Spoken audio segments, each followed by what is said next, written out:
নোয়াখালীতে বন্যায় ক্ষতিগ্রস্ত ২৫০ হতদরিদ্র পরিবারকে পুনর্বাসনের লক্ষ্যে ইট, বালু, সিমেন্ট ও নগদ টাকা সহ গৃহ নির্মাণ সামগ্রী বিতরণ করা হয়েছে।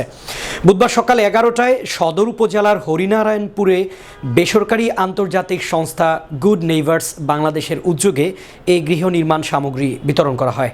নোয়াখালী প্রতিনিধি জানান, এ উপলক্ষে গৃহ নির্মাণ সামগ্রী বিতরণ অনুষ্ঠানে বিশেষ অতিথি হিসেবে বক্তব্য রাখেন নোয়াখালী সদর উপজেলার নির্বাহী অফিসার আখিনুর জাহান নীলা, বেগমগঞ্জ উপজেলা নির্বাহী অফিসার মোহাম্মদ আরিফুর রহমান, নোয়াখালী জেলা ডিআরও জাহিদ হাসান খান। উল্লেখিত বন্যা পরবর্তী ক্ষতিগ্রস্তদের পুনর্বাসন লক্ষ্যে নোয়াখালী জেলার সদর ও বেগমগঞ্জ উপজেলায় ক্ষতিগ্রস্ত ৩টি ইউনিয়নে ২৫০টি ক্ষতিগ্রস্ত পরিবারের মাঝে এ নির্মাণ করা হয়েছে।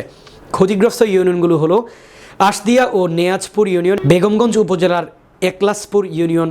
মোট ২৫০টি ক্ষতিগ্রস্ত পরিবারের মধ্যে প্রত্যেক পরিবারকে ১১৫০ পিস ইট, ৭৫ CFT বালু, ১০ ব্যাগ সিমেন্ট, ৮টি খুঁটি এবং বিকাশের মাধ্যমে ১০,০০০ নগদ অর্থ বিতরণ করে। গুড নেইবার্স বাংলাদেশের এডুকেশন অ্যান্ড হেলথ ইউনিটের ডিরেক্টর মিস্টার আনন্দ কুমার দাসের সভাপতিত্বে উক্ত বিতরণ অনুষ্ঠানে আরও উপস্থিত ছিলেন সদর উপজেলার প্রকল্প বাস্তবায়ন কর্মকর্তা জহিরুল ইসলাম এবং বেগমগঞ্জ উপজেলার প্রকল্প বাস্তবায়ন কর্মকর্তা আহমেদুল্লাহ সবুজ।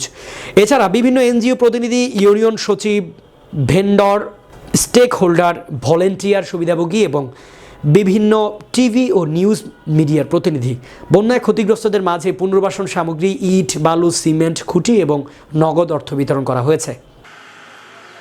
আপনাদের সহযোগিতা আমাদের লাগবে।